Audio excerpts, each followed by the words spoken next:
Happy Labor Day, everybody. The year 2020 is coming to a close within the next few months. Election Day is looming just 2 months away, and current events seem to be kind of stagnating this weekend. There's been a lot of talk about President Trump saying disparaging comments about the military, which are coming from an uncited source and, in my opinion, hold little to no validity. And I think most people who are supporters of the president agree, and I don't think it's going to sway the votes of anybody. If you're going to vote for Biden, you're going to vote regardless. If you're not going to vote at all, which you heard in the news from an uncited source isn't going to change your opinion about that. And so with that in mind, there's a couple of things I'm going to go ahead and touch on now, and some break from the norm, talking about the riots in Portland and everything that's going on. And I was in Portland the other day, and it's really dismal. It's a sad time. Good day to you all. Happy Labor Day, and what a wonderful weekend it is. It's been relatively slow news coverage. However, there has been discussions about President Trump making disparaging comments about the military and the armed forces that have come from an uncited source recently. Odds are this is probably going to have little to no effect on the voters, and this is typical 2 months out from the election type of coverage that you hear about, some typical mudslinging. And I don't really think that there's a lot of validity to these claims. However, they are making the news.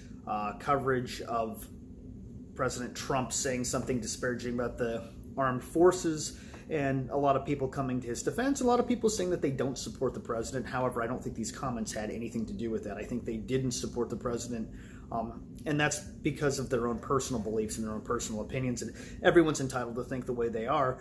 I just like people to be informed, and I think it's best to make informed decisions off of what you know.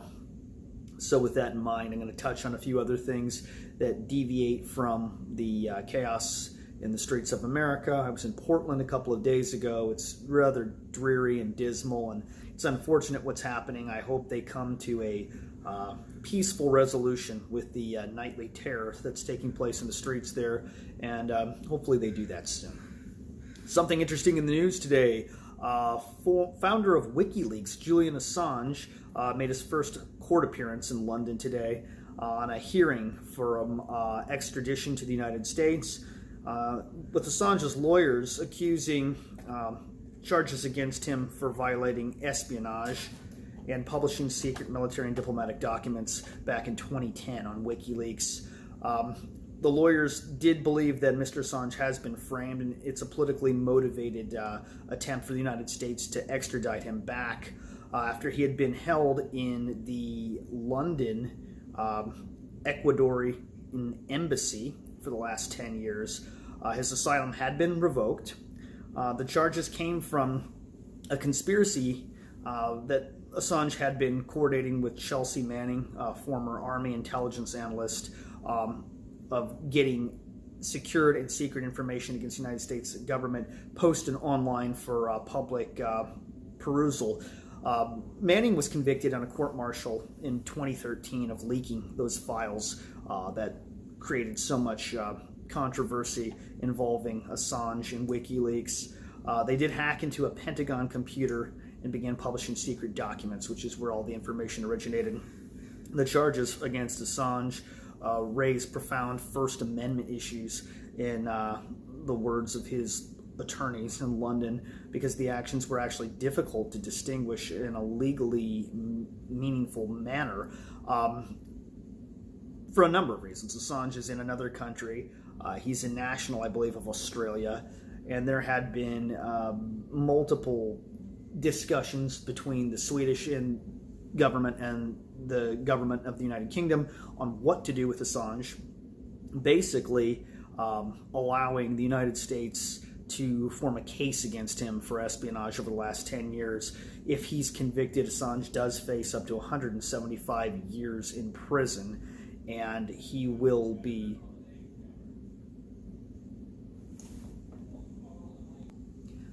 if found guilty, Assange would be subject to an unprecedented conviction based on historical American law. In other news, in Vanderburgh County, Indiana, Sheriff Dave Wedding told reporters that Democrats wanted to burn that thing every day, referring to an American flag, and he couldn't tolerate their opposition to the government and lawlessness. He was tired of seeing fire set in the streets, as he revealed to the Republican Party, for which Wedding has now officially switched. He was elected in 2014 and then again in 2018 as a Democrat, running as the county sheriff. He is now an official Republican. He spoke alongside Indiana Lieutenant Governor Suzanne Crouch just the other day, saying it's interesting that we see this glorious flag here and the Democrats want to burn that thing every day, and that's part of the reason why I said I can't tolerate that. Burning our flag, the symbol of our country and our freedom, the greatest country in the world. He was even congratulated by Vice President Mike Pence, former Indiana governor, who took to social media praising Sheriff Wedding, saying, "Proud to welcome Sheriff Dave Wedding of Vanderburgh County and Sheriff Tom Latham of Posey County to the GOP. Under President Donald Trump, we stand for law and order, and we back the blue." Elected in 2014 and 2018, Vanderburgh County Sheriff Wedding is now officially a Republican. This angered the local community, who said in contrast, he's always pointed out that Republican-controlled Vanderburgh County and Indiana state legislature were responsible for the creation of budgetary restraints that made his job more difficult. Sore losers, the Democrats there. That's a real victory for Vanderburgh County, who I think is going to see law and order. And hopefully the lawlessness hasn't been too bad there. Meanwhile, in other lawlessness, we're talking about Seattle, Washington, who has a interesting case about potential civil rights violations. Seattle has been doing what they call racially motivated training. Seattle broke no laws while conducting racial justice training sessions for municipal employees. However, it was deemed by the federal government to be a potential violation of civil rights. And Seattle's training was a direct result of perceived racism in the workplace. The violation in question here is Title VII of the Civil Rights Act of 1964, which prohibits employment discrimination based on race, according to the Department of Justice. The DOJ's litigation section sent a letter out on the 26th of August to the Seattle City Attorney Pete Holmes, questioning a June training session that was meant to interrupt internalized racial superiority, as it was referred to, which was directed solely at white employees. The DOJ also asked about a parallel training that was meant to combat internalized racial inferiority. It was directed at employees of color, as they say, which I think is kind of a demeaning term to use against anyone. Seattle Mayor Jenny Durkin said in a quote, "This is a stunning illustration of the administration's warped priorities. During a nationwide reckoning with systemic racism and police violence, the administration is considering suing the city of Seattle for training we provide that specifically seeks to combat racism and advance equity," Durkin said in her Summer of Love. U.S. Office of Management and Budget recently began scrutinizing anti-racism training sessions for federal employees, and a memo was released Friday calling the training divisive anti-American propaganda. So again, priorities in the wrong place. That's my opinion.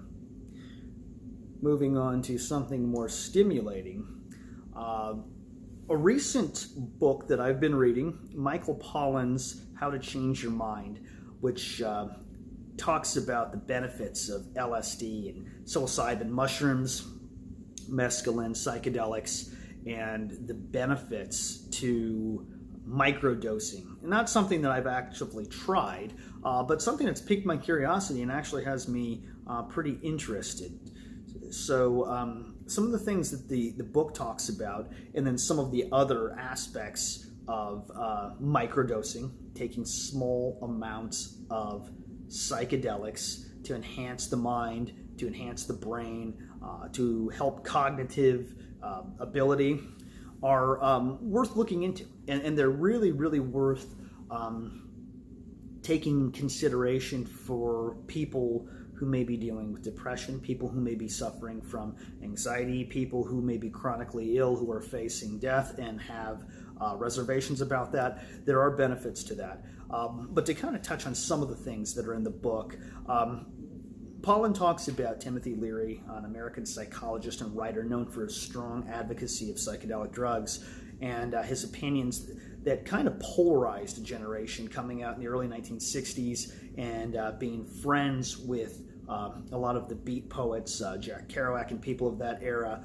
Leary really kind of was a voice and a vision and a face of 60s pop culture and drug culture, a really, really intelligent guy. He may have done a few too many drugs and gone off the deep end, but his catchphrase of tune in, turn on, drop out became really big in the 60s. And he was polarized, ranging from bold oracle to publicity hound, known as a hero of American consciousness, according to Allen Ginsberg. And Tom Robbins called him a brave neuronaut. Aldous Huxley, also mentioned in the book, the English writer and philosopher, 19th and early 20th century author of The Doors of Perception and over 50 other books, was an early proponent for the benefits to the mind in the cognitive enhancement of psychedelic drugs. And it's notable that his book, The Doors of Perception, was also, as mentioned in 1991 movie The Doors by Oliver Stone, was the influence for the band The Doors name. And so some of the things that you might find beneficial in the use of psychedelics, if that's something that you're so inclined to study up on or even try, in microdosing. And microdosing is typically classified as using 100 micrograms, I believe. So microdosing psychedelic drugs can help with a variety of psychiatric conditions. A lot of people are using microdosing to treat anxiety, depression, PTSD, obsessive compulsive disorder, ADD, and ADHD. And I've even spoken to some friends who have used it to deal with depression and anxiety firsthand. So I've heard about the impact, the benefits, the effects. People are trying to microdose to do better performances at work, dealing with pain relief, studying for school homework, for programming, coding sessions that last all day. If you're into the IT world, Silicon Valley is no stranger to the use of psychedelics in small doses for enhancing concentration, improving creativity. It's also known to be helpful to microdose while working out, exercising, jogging, running, walking, playing various sports. It helps you focus and be aware of your surroundings, which is important for engaging in physical activities.